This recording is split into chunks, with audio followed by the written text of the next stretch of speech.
It is update day, and much like last week, we haven't got patch notes. Also, after playing a few games, the gameplay does feel, for the most part, pretty much the same it has felt since that bad ruck change we got a few updates ago. So seeing as I haven't noticed anything of significance being changed to gameplay, today we're going to talk about the current state of the game, as it's been about 3 months since this game's dropped. And there were some other things I wanted to talk about that need to be fixed and or changed that I didn't touch on in the previous state of play video. So from the top, we'll talk about my expectations for League 26 prior to release, and to my thoughts of what we actually got in July. Coming into Rugby League 26, my thoughts at the time was if we weren't going to get something from the ground up, the best case scenario would have been an advanced version of Rugby League Live 4, because I, like a lot of other people that put time into League Live 4, felt like they weren't far off the mark from a decent game, and I thought that was the most likely just watching from the outside how they handled the other sports games, cricket,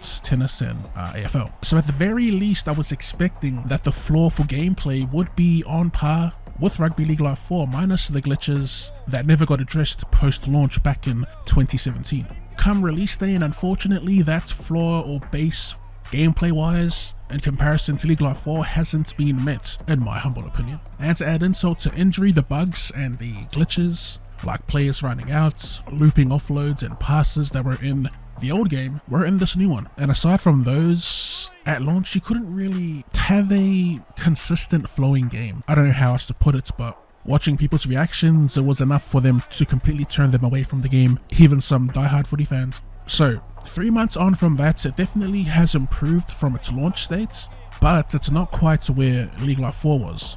And it does feel like they're trying to get to that level, but they are having issues with the flow of the game overall. It feels like the root of all the problems is around that ruck area. And I'm generalizing when I'm saying ruck, I'm talking about the ruck itself, as in the play the ball, passing out of dummy half and set play setups. The transition from the play the ball into general play when you have ball in hand is just, it's not smooth at all.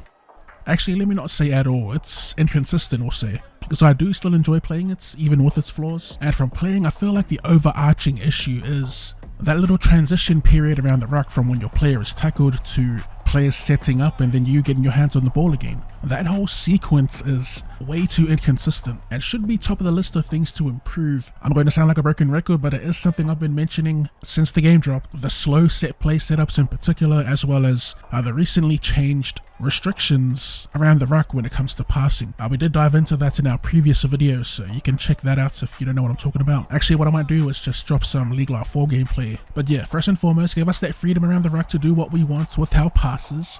If we want to hold the pass and delay passing it to the last second, give us that ability, because that adds depth to gameplay and lets us utilize the set plays that's already in the game in a number of different ways. So I'd like to see them revert whatever changes were made around the ruck a few updates ago and improve the speed of players setting up plays. Those should be top of the list for gameplay, in my opinion. If you have any others, let us know in the comment section, but we will move on to other pressing matters, we'll say.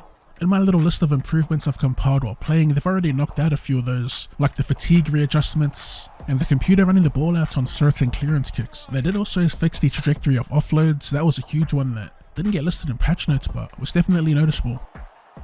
We will hop off gameplay for a second to talk about particular modes. Kicking off with our rookie career mode, I've noticed that I haven't been getting my objective rewards post-match, and I've also noticed that whenever I make an edit to my player, it doesn't save whenever I come back to the lobby after playing the match. That also applies to making changes to my custom teams. Like for instance, recently in the main menu I made a change to my Samoan team where Isaac Tungle was my goal kicker. I changed it to someone else, and next time I logged into the game it reverted back to Isaac Tungle being the goal kicker. Moving on to pro team, not that I play much of it these days, but when I did play a fair bit, these are the notes I had.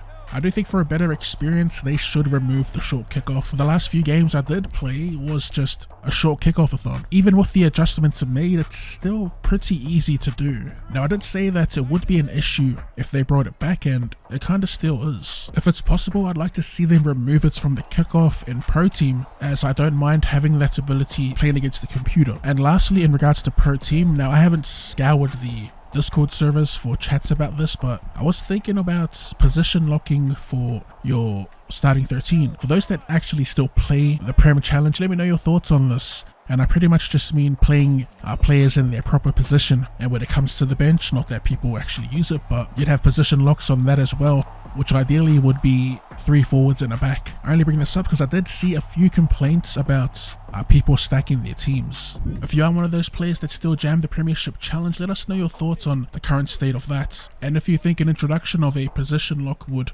be beneficial for that mode. I think every time I read about Pro Team, it's mostly to do with people that run out of dummy half and how it's pretty much the meta.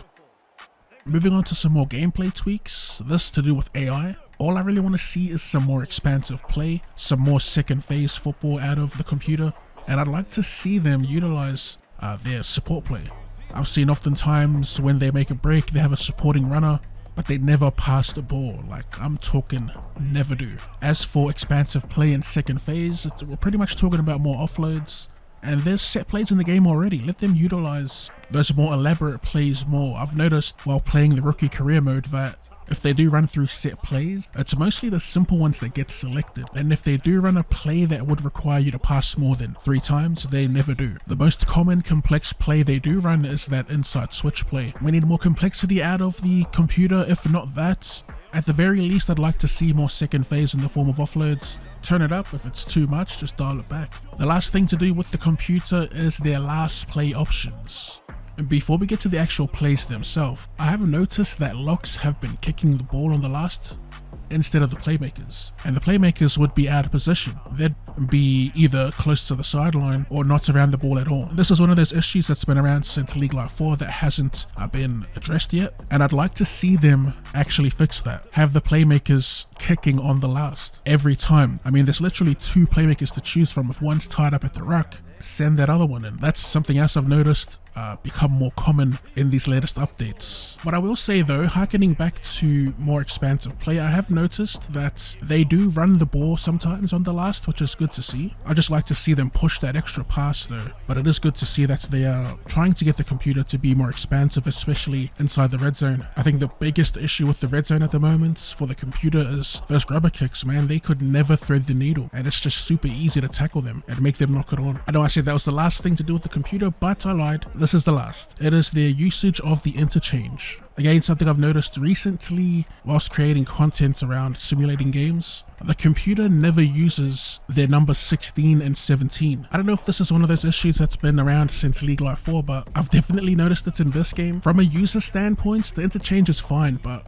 they need to rework how the computer is using their bench, because it just doesn't make sense seeing 2 players not get any minutes at all. A cool feature would be to set rotations yourself for teams individually, but that sounds like a next game new tactics feature.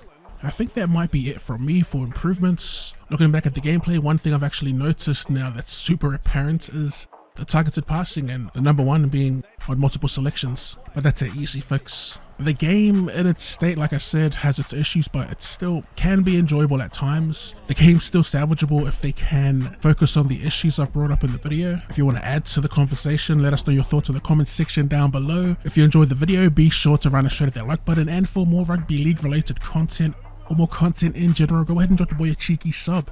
Thanks for tuning in, and I'll see you later.